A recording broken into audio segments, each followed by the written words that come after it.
بعض علاقوں میں رانچی میں شہر میں کچھ ایسے ادارے الحمدللہ کھلے ہیں ابھی 2-4-5 سالوں کے اندر جہاں پر بچوں کی الگ تعلیم ہو رہی ہے اور دینی تعلیم دنیاوی تعلیم کے ساتھ ساتھ اعلیٰ تعلیم کے ساتھ ساتھ دینی تعلیم بھی ہو رہی ہے. اچھی بات ہے لیکن اس کو ہر بلاک میں کرنے کی ضرورت ہے, ہر علاقے میں کرنے کی ضرورت ہے. میرے بھائیوں, میرے پاس بنگال سے جو رپورٹ آتی ہے, ایک جج صاحبہ ہے جو ریٹائر ہو چکی ہے, غیر مسلم ہے, وہ بیچاری میرے پاس روزانہ اپڈیٹ دیتی ہے بنگال میں کہاں کہاں کتنی بچیاں مرتد ہو رہی ہے. کیا یہ ہمارے لیے مسئلہ نہیں ہے؟ خدا کی قسم اگر میں سچ کہہ رہا ہوں اور اگر بڑی بات نہیں کہہ رہا ہوں, علماء کے درمیان یہ بات کہہ رہا ہوں, وقت کا سب سے بڑا تقاضا اس وقت یہ ہے کہ اپنے بچیوں کو ارتداد سے بچاؤ. آپ کو معلوم ہے RSS والے ہندوتوا تنظیمیں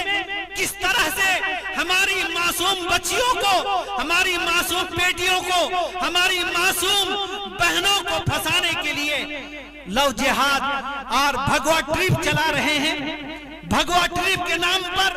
انہیں ملازمت کا لالچ دیا جا رہا ہے, انہیں گاڑی اور بنگلہ دینے کا لالچ دیا جا رہا ہے کہ تم ایک مسلم بچی کو پھنساؤ گے اپنی دام محبت میں تو تمہیں گاڑی بھی ملے گی, تمہیں بنگلہ بھی ملے گا, تمہیں ملازمت بھی ملے گی, تمہاری سرکاری نوکری بھی ہوگی. میرے محترم بزرگوں, دوستو, کس طرح تحریک چل رہی ہے. ہم کب بیدار ہوں گے؟ وہ یہ تحریک چلا رہے ہیں کہ ہماری بچیوں کو برباد کیا جائے, ہمارے بچیوں کو دین اسلام سے پھیرا جائے, ہماری بچیوں کو اسلام سے دور کیا جائے. اور کیا ہماری یہ کوشش نہیں ہونی چاہیے کہ ہم ان کو جہنم سے بچائیں؟ کیا یہ کوشش نہیں ہونی چاہیے کہ ہم ان کو ارتداد سے بچائیں؟ مگن ہے دنیا والے, جماعت والے جماعت میں مگن ہے, مدرسے والے مدرسے میں مگن ہے, امام صاحب مسجد میں مگن ہے, خانقاہ والے خانقاہ میں اللہ اللہ کر رہے ہیں. ارے بھائی میرے, اگر ارتداد کی ہوا چلی تو ہمارا گھر بھی نہیں بچے گا, ہمارا بھی گھر نہیں بچے گا, عالموں کا گھر نہیں بچے گا, ولی کا گھر نہیں بچے گا, قطب ابدال کا بھی گھر نہیں بچے گا. وہ جو خانقاہ میں بیٹھ کر صرف اللہ اللہ کر رہے ہیں, ان کا بھی گھر خدا کی قسم نہیں بچے. آپ سمجھتے کیا ہے؟ اس کو معمولی سمجھ رہے ہیں؟ یہ تحریک کوئی معمولی تحریک ہے اور کتنا گپچپ طریقے سے, کتنا جو ہے پوشیدہ طریقے سے اس تحریک کو چلا جا رہا ہے کہ ہمیں بھنک بھی نہیں ہے. وہ لوگ جو سوشل میڈیا میں بہت زیادہ ایکٹیو ہیں نوجوان, وہ سن لیتے ہیں, دیکھ لیتے ہیں, بس دیکھنے تک, مزہ لینے تک محدود رہتے ہیں, کسی کو فکر پیدا نہیں ہوتی ہے. باقی جو لوگ بیچارے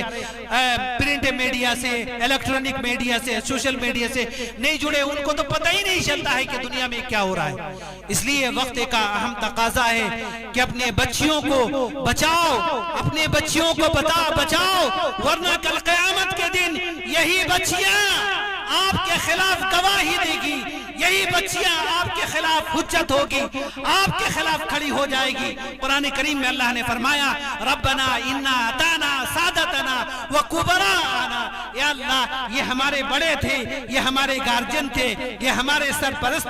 تھے, یہ ہمارے ابا جان تھے, یہ ہمارے چچا جان تھے, یہ ہمارے بڑے بھائی تھے, یہ ہمارے چچا تھے, یہ ہمارے ماموں تھے, یہ ہمارے سرپرست تھے. یہ ہمیں جس طرح کہتے تھے ہم اس طرح کرتے تھے, ہم ان کی اطاعت کرتے تھے, ان کی فرما برداری کرتے تھے. ہم تو سمجھتے تھے کہ ہمارے بڑے ہیں, یہ ہمارے مربی ہے, یہ ہمارے مشفق ہے, یہ ہمارے کرم فرما ہے, اس لیے ہم ان کی ہر بات مانتے جاتے تھے, جو کہتے تھے وہ کرتے تھے. لیکن یا اللہ انہوں نے کبھی ہمیں دینی تعلیم نہیں دیا, انہوں نے کبھی ہمیں اخلاق کی تعلیم نہیں دیا, انہوں نے کبھی ہمیں جنت کا راستہ نہیں بتایا, انہوں نے ہمیں ارتداد سے نہیں روکا, انہوں نے مخلوق تعلیم سے نہیں نکالا, انہوں نے ہمارے لیے کوئی الگ سے کالج یا اسکول یا دینی ادارے کا انتظام نہیں کیا، وہ بچی کہے گی، وہ بچہ کہے گا ربنا آتہم ضعفین من العذاب والعنہم لعنا کبیرا، یا اللہ ہمیں تو آپ عذاب دیں گے، ہمیں تو آپ سزا دیں گے، ہم تو مجرم ہیں، ہم اعترافی مجرم ہیں، ہم اقرار کر رہے ہیں، ہم اقراری مجرم ہیں، ہم سے تو غلطی ہوئی ہے، ہم سے تو خطا ہوئی ہے، ہم سے بڑا گناہ ہوا ہے، یا اللہ ہمیں تو آپ سزا دیں گے، لیکن یہ جو ہمارے گرو گھنٹال ہے، یہ جو ہمارے سرپرست بنے بیٹھے تھے، جن کی ہم اطاعت کرتے تھے، یا اللہ آتہم ضعفین من العذاب، اللہ انہیں 2 گنا عذاب دیجئے، ان کو 2 گنا سزا دیجئے، والعنہم لعنا کبیرا، یا اللہ ان کے گلے میں لعنت کا توق ڈال دیجئے، تاکہ میدان حشر میں کائنات دیکھے، پوری دنیا کے لوگ دیکھے کہ انہوں نے اپنے بچوں کے ساتھ، اپنے بچیوں کے ساتھ کس طرح کا معاملہ کیا، انہوں نے کبھی دین کی دعوت نہیں دی، انہوں نے ارتداد سے نہیں روکا۔ اس لیے میرے محترم بزرگوں، دوستو، یہ پیغام لے کر حاضر ہوا ہوں کہ اللہ نے جن کو بھی موقع دیا ہے، اللہ نے جن کو بھی مال و دولت سے نوازا ہے، یہاں سے تحریک لے کر جائیے اور یہ فکر لے کے جائیے، ارادہ کر کے جائیے۔ ایک آدمی بھی انشاءاللہ اگر اس مجمع میں تیار ہو گیا اس بات کے لیے کہ میں انشاءاللہ بچیوں کے لیے یا بچوں کے لیے دینی ادارہ جہاں پر اچھی دینی تعلیم بھی ہو، دنیاوی تعلیم بھی ہو، ایسا اسکول یا کالج یا یونیورسٹی قائم کروں گا، ایک آدمی بھی اگر تیار ہو گیا تو انشاءاللہ مجھے اللہ کے ذات سے امید ہے اللہ نے اس مجمع کو قبول کر لیا، اس جلسہ کو قبول کر لیا، انبوا والوں کو قبول کر لیا، مدرسہ شمس العلوم کے محتمم، ان کے مدرسین، ان کے صدر مدرسین، ان کے ذمہ داران، معاونین اور ان کے سرپرست، سمجھو اللہ نے سب کو قبول کر لیا۔ میرے محترم بزرگوں، دوستو، وقت محدود ہے، اصل تو پروگرام جلسہ دستار بندی کا تھا، میں اس موضوع پر کچھ بھی نہیں بول سکا، اللہ مجھے معاف فرمائے۔ میں باقی مقررین سے گزارش کروں گا کہ اس موضوع پر ضرور بولے، چونکہ مجھے یہ بہت اہم بات کہنی تھی، میں بنگال سے یہ بات لے کر آیا، مجھے جو رپورٹیں آتی ہے تو دل دہل جاتا ہے اور گھبراہٹ طاری ہو جاتی ہے کہ یا اللہ کیا ہو رہا ہے۔ اس لیے میں گزارش کروں گا، پھر تمام علماء سے بھی گزارش کروں گا کہ مشورہ کیجئے، مولانا اکرام الحق صاحب کی سرپرستی میں ہم لوگ جگہ جگہ اس تحریک کو چلائیں۔ اللہ تعالیٰ سے دعا ہے کہ اللہ تعالیٰ آج کی اس پروگرام کو بھی قبول فرمائے، اللہ دین دنیا رات چگنی ترقی عطا فرمائے، ان کے مدرسین، معاونین، مخلصین، انبوا والے تمام نوجوان خواتین کو اللہ تعالیٰ قبول فرمائے، اسٹیج پر جو حضرات بھی تشریف فرمائے اللہ تعالیٰ ان کو بھی قبول فرمائے، ان سب کے آنے کو قبول فرمائے۔ وآخر دعوانا ان الحمدللہ رب العالمین۔ اب مائک صحیح کر دیجئے، ہے نا، چلے ہم لوگ کا چل گیا، ایسا مولانا اکرام الحق صاحب کے ٹائم میں مائک خراب کر دینے سے بھی چلے گا، ان کی آواز الحمدللہ بہت بلند ہے۔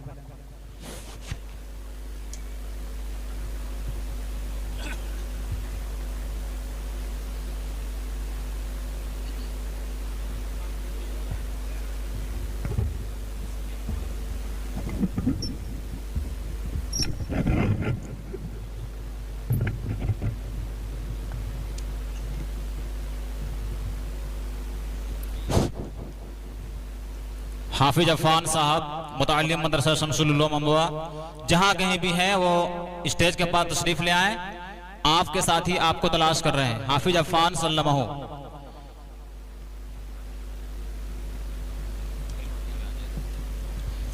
معزز سامعین، ابھی ہمارے اور آپ کے درمیان جناب حضرت مولانا مفتی خورشید سلیمان صاحب تشریف فرما تھے اور بہت ہی قیمتی باتوں سے ہم سامعین کو مستفیض